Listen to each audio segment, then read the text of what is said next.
that government would have been fired right away. And I think this Minister of Finance ought to be fired right away. I mean, this is embarrassing for the Turks and Caicos Islands. It certainly is. And Mr. Grant, not only that, now,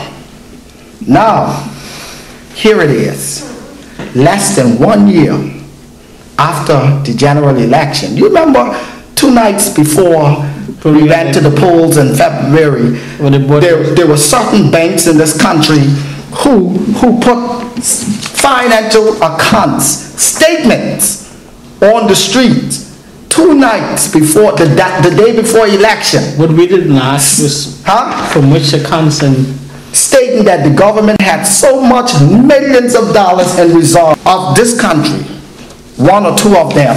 How the government of this country to deceive the people 1 day before we went to the polls and tell them that we had millions of dollars in our account. And the people, there were people who believed them and went to the polls and voted for them, and in less than a year, less than 6 months later, the government, the first thing the premier did was came to this country and said he have to cut back scholarship. They got financial problem, he cut in scholarship 50%.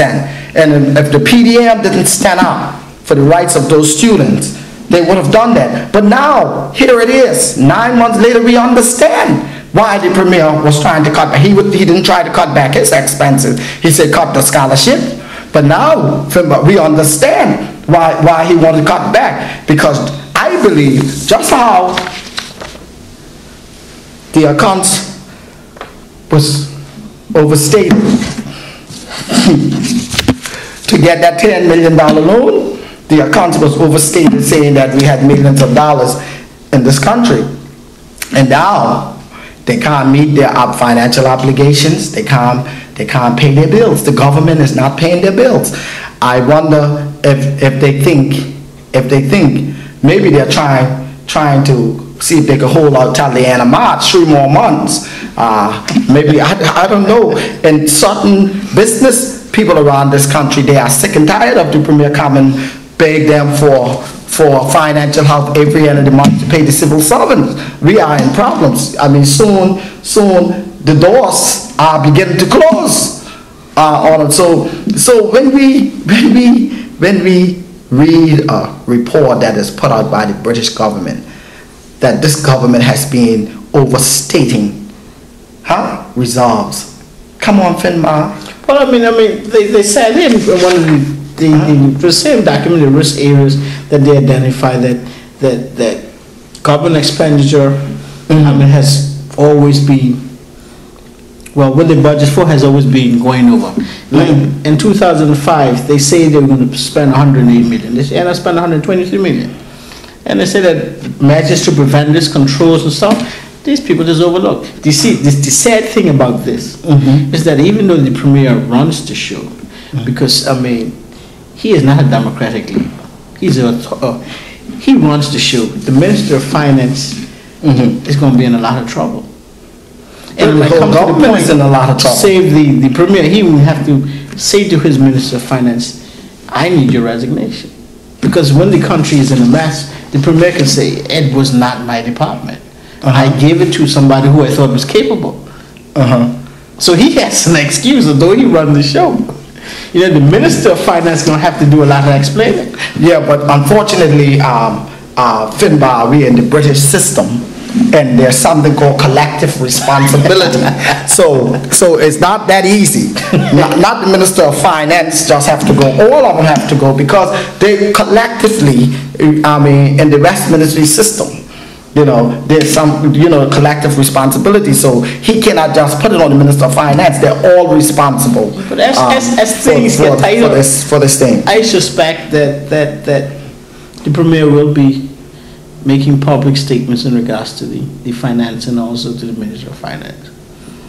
And it's amazing also, Finbar, before we begin to wrap up the show, it's amazing that the British government also in this report pointed out that the Turks and Caicos Islands government has been negotiating a private finance initiative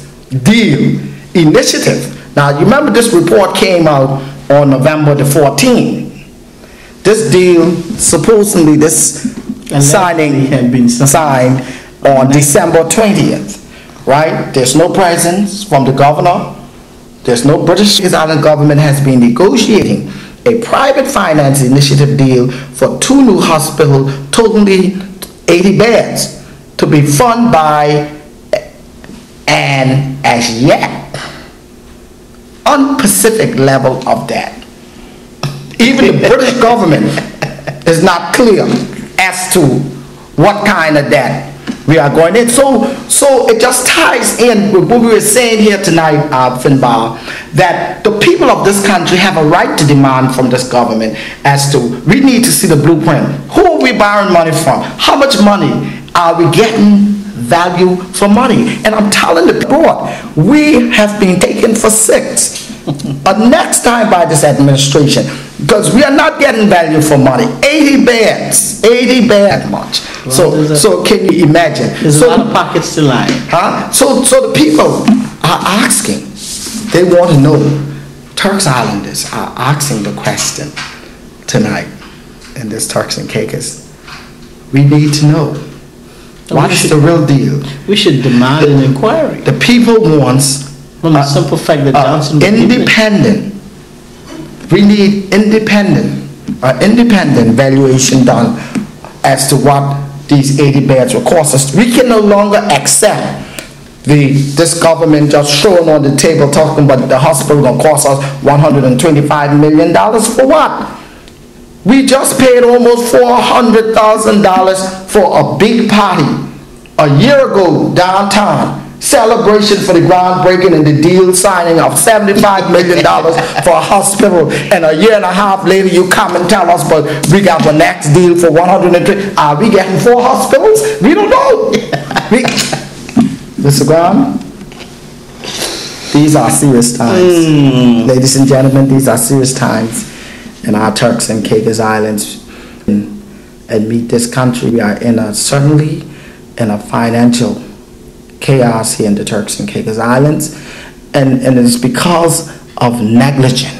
It's because of greed. It is because of corruption that is unprecedented, never seen in the history of the Caribbean. The level of corruption, the level of spending of public funds squandered by such an administration in such a short time. I'm telling you, Mr. Grant, and our people are demanding. They want to know what happened. The government, the premier and his ministers need to answer to this country. We need to know what happened to the deal for the $75 million for this hospital. We need to know why the hospital cost has gone up from $75 million to $50 million more. $125 million. It is in the newspaper here in the Turks and Caicos Islands. The people want to know what has been added to these rooms. We don't know what kind of equipment we're going to get. We don't know what the deal is for InterHealth Canada, and my review, I have done some research on InterHealth